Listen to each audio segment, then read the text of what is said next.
kuliah hari ini kita melanjutkan dan saya agak merubah konten kuliah kita yang tadinya kita lihat, kita bahas di akhir, tapi melihat dari outcome based education yang Anda lihat, tugas-tugas Anda itu lebih banyak bicara mengenai lereng. Oleh karena itu, sekarang dalam kuliah ini, beberapa kuliah nanti, kemarin kita sudah membahas materi ini dan consolidation bersamaan.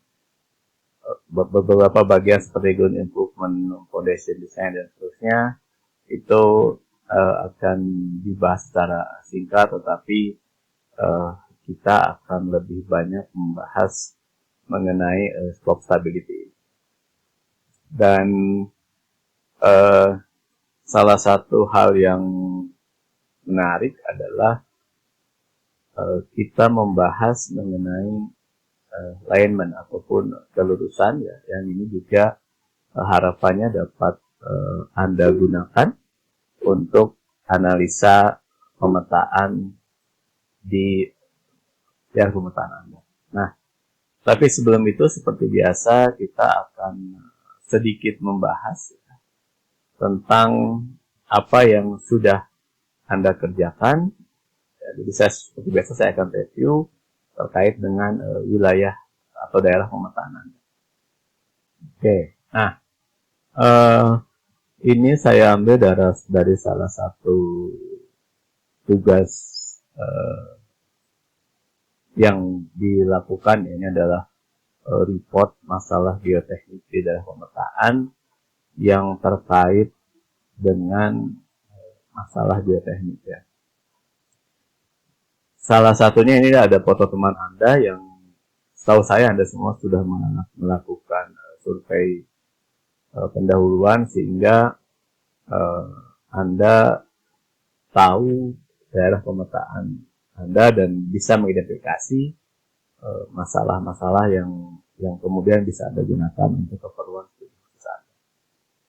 Nah, di sini cukup menarik karena Anda menyebutkan bahwa berdasarkan persebaran peta bahaya, tentu ini mahasiswa ini sudah melakukan review terhadap data Inaris, Muaro, Kalaban disebabkan sering terjadi tanah longsor karena perbukitan memiliki banyak lereng dikarenakan pembukaan jalan, rumah, tambang, bahkan di sekitar sawah lunto.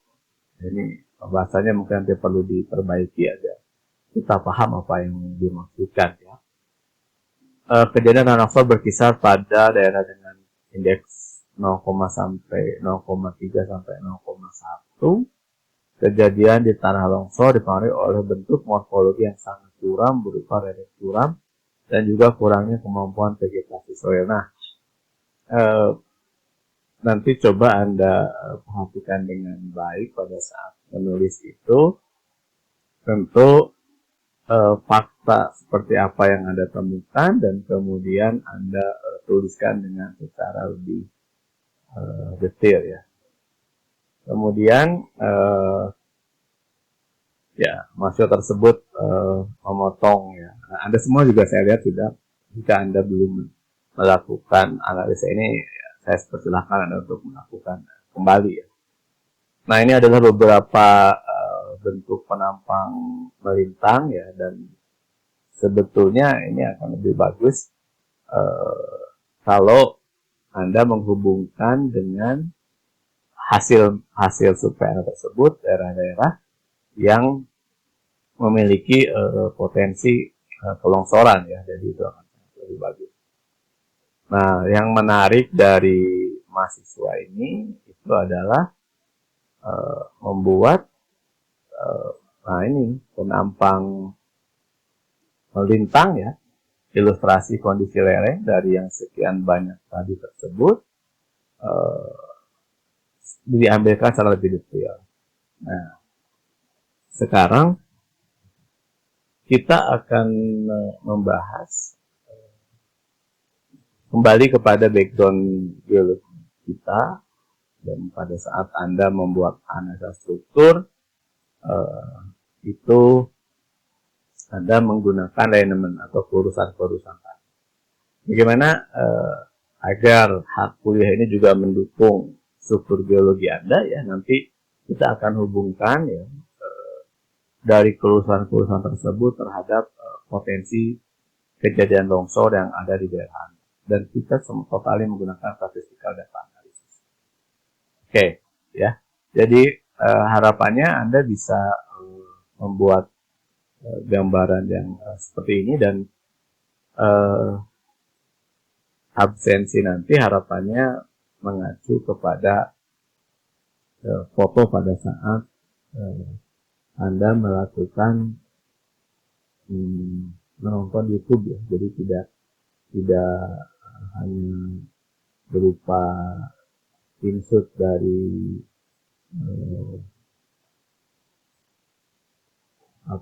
tidak hanya bicara mengenai wilayah tersebut, tetapi lebih kepada hal-hal yang terkait dengan kondisi yang ada di lokasi kebakaran. Oke, jadi untuk membahas ini ada dua paper yang bagi saya ini cukup menarik ya, dan itu dapat Anda gunakan, kita coba ya untuk membuat kelurusan-kelurusan yang ada pada daerah pemetaan Anda. Jadi papernya sudah saya kasih link di dalam di bawah ya, di dalam materi kuliah, dan silahkan Anda download dan kemudian Anda coba lakukan analisa. Nah, sebetulnya ketertarikan saya ini pada saat mendengar salah satu kakak kelas Anda, Devani, 2015, dia menggunakan paper yang di bawah ini. Dia menggunakan paper yang di bawah ini untuk bicara geodinamik, ya, akses geodinamik, dia bicara struktur aksesnya, yang dalam buku dalam paper ini juga sudah cukup dibahas. Jadi ini merupakan paper dari PhD-nya salah satu penulis, ya. Anda bisa temukan siapa penulisnya. Itu dapat kita gunakan ya untuk melakukan evaluasi. Nah, yang Anda lakukan nanti itu adalah metodenya seperti yang ada di samping sebelah kanan ya. Jadi di bagian teori ya, Anda coba explore lebih dalam lagi mengenai dua hal. Yang pertama, Anda jelaskan kondisi geologi daerah Anda. Dan yang kedua, di sini dia menggunakan input datanya berupa panchromatic band Landsat 8 ya. Bagi Anda yang melakukan analisa morfometri misalnya, yaitu sudah menggunakan panchromatic band Landsat berapa ya, itu Anda kembali. Nah, kemudian yang perlu diperhatikan ya pada bagian kuliah yang pertama ini adalah Anda bisa membuat histogram, karena ini totali menggunakan prinsip statistik. Jadi ketika Anda membagi, dan ada beberapa bagian ya, itu Anda menghitung dari panjang. Jadi ini sebetulnya Anda bayangkan seperti ini ada satu titik, ini titik di sini ya, kemudian Anda buat dari ke sana, buat sinar ke sana, ada kelurusan. Jadi kelurusan itu sebetulnya lineman ini kan dengan membayangkan posisi ya, posisi penyinaran terhadap posisi punggungan bukit Anda. begitu. Dari panjang tersebut ya, kemudian Anda hitung. Kalkulator itu ada berbagai metode ya, ada berbagai parameter. Anda bayangkan dari arah timur, kemudian kita buat secara radial, kita buat secara dan seterusnya ya. Dan ini yang disebut dengan filter image ya. Nah,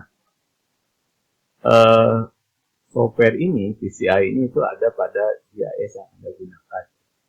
Jadi pertama kan ini dia membagi dua bagian. Yang pertama dengan metode manual ya, yang sebelah ini manual extraction line ini ya, dengan interpretasinya dari visual tadi. Jadi visual interpretation ini melihat arah northwest southwest. Ini dilihat ya. Jadi ini garisnya ke sana secara manual ya. Kemudian Anda hitung panjang garis, kemudian kita buat linier dan seterusnya.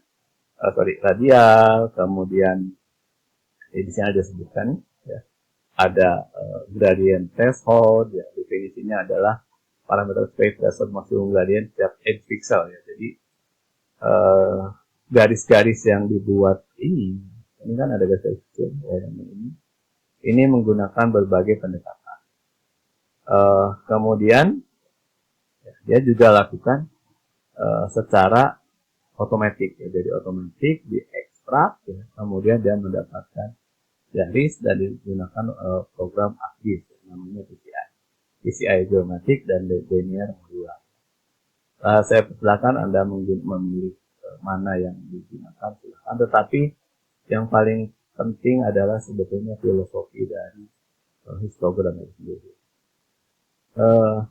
Kemudian ini metodenya ya, northwest, Anda buat garis-garis tadi ya, semua setiap bagian tersebut dibuat ya.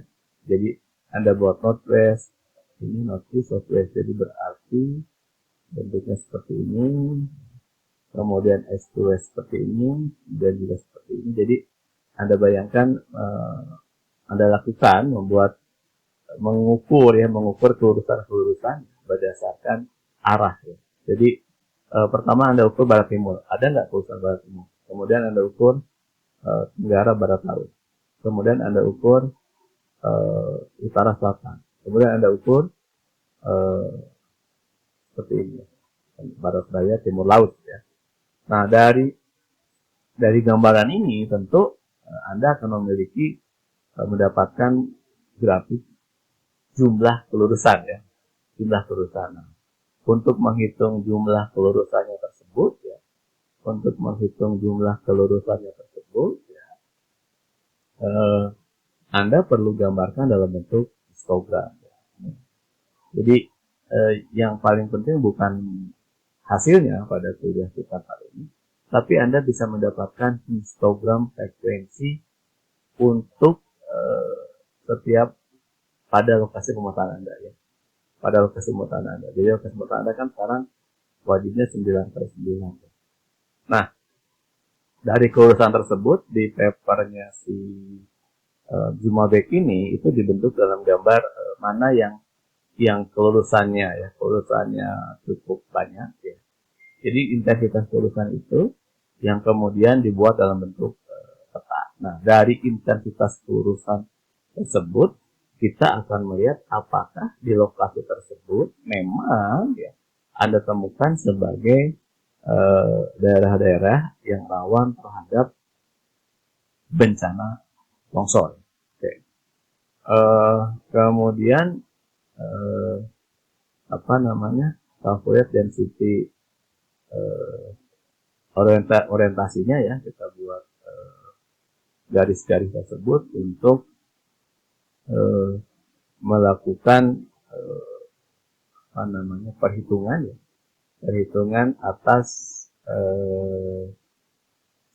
istilahnya tuh kejadian akibat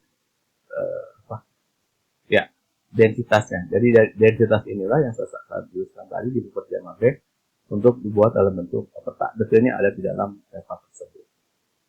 Nah, definisinya apa ya? Definisinya adalah Ini cara membuatnya ya. Mungkin Anda lebih mudah kalau Anda langsung melakukan praktek, makanya saya tidak banyak menjelaskan, tapi lebih banyak Anda membaca. Jadi penjelasan ini hanya 20 menit. Selanjutnya Anda silahkan coba ya membuat urusan-urusan tersebut. Jadi di sekarang ini cukup pada sampai Anda membuat tabel ini ya. Membuat tabel ini belum analisa selanjutnya. Cukup sekali lagi Anda hanya cukup pada membuat tabel. Dan yang paling penting adalah yang pertama bagaimana Anda mendapatkan data tersebut ya yang tadi itu, kemudian bagaimana Anda mengerjakannya. Belum sampai analisa. Kembali saya tekankan, belum sampai analisa. Tapi Anda membuat gambaran yang seperti ini. Jadi ini kan nanti Anda mendapatkan histogram, jumlah yang dihitung ada 890 garis ya. Okay. Kemudian garis itu minimumnya panjangnya berapa, panjang maksimumnya berapa, jumlahnya berapa min, berapa standar deviasi. Oke, ya. Ini Anda lakukan ya. Dan ini adalah untuk kondisi yang mana? Ini apakah yang tadi yang GTHR, ini ada penjelasannya. GTHR gradient threshold, length threshold, ya. Line fitting error threshold, angular distance threshold, dan linking distance threshold. Ya. Oke. Ketika Anda gabungkan seluruh parameter ini, maka nanti Anda akan mendapatkan gambaran ini. Dari mana angka ini? 1192. Oke, Anda bisa jumlahkan ini, dan ini, Anda akan mendapatkan jumlah. Bagaimana ini cara manualnya? Ya, cara manualnya. Oke. Nah, apa yang bisa kita lihat di sini? Apa yang bisa kita lihat di sini? Ternyata dengan automatic extraction atau lebih banyak garis yang didapat dibandingkan dengan manual extraction. Jadi bisa dilihat ya, automatic alignment-nya hanya 200 dan automatic alignment 1470, sementara kalau dengan manualnya 1400, tapi kalau dengan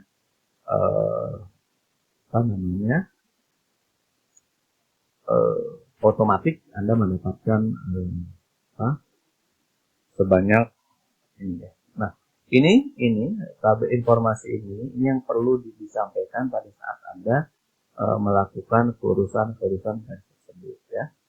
Dan kita lihat standar deviasinya ini lebih kecil dibandingkan dengan manual. Nah, ini kembali kepada hukum bilangan besar.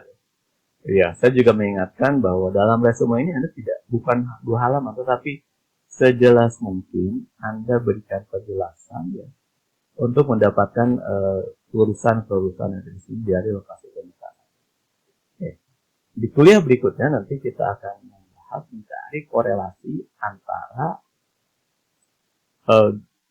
nilai intensitas ini terhadap apakah betul nanti yang berwarna merah ini di daerah tersebut ditemukan sebagai potensi longsor gitu ya. Tapi tahap pertama untuk di minggu ini adalah Anda mendapatkan gambar seperti ini. Jadi apa yang Anda kerjakan ya? Pertama tadi Anda download dua paper ini, Anda ada berikutnya. Jangan lupa Anda juga bisa mendownload PCI. Ini adalah partial component PCI analysis ataupun PCI nanti dari geomatika yang ada di ATIS ya. Silahkan Anda buka, ini petunjuk detail tentang pengerjaan di sini. Kemudian ya tadi Anda download, Anda gunakan peta Anda, dan kemudian tulis dalam report bagian atas menjelaskan mengenai bagaimana Anda mengerjakan, dan report kedua bagian pada pointer tugas. Jadi atas ada teori, yang resumenya adalah menjelaskan teori, dan yang bagian pointer tugas adalah mendapatkan hasilnya adalah histogram yang saya jelaskan. Oke, itu, dan jika Anda pertanyaan Anda bisa sampaikan di forum. Demikian, terima kasih.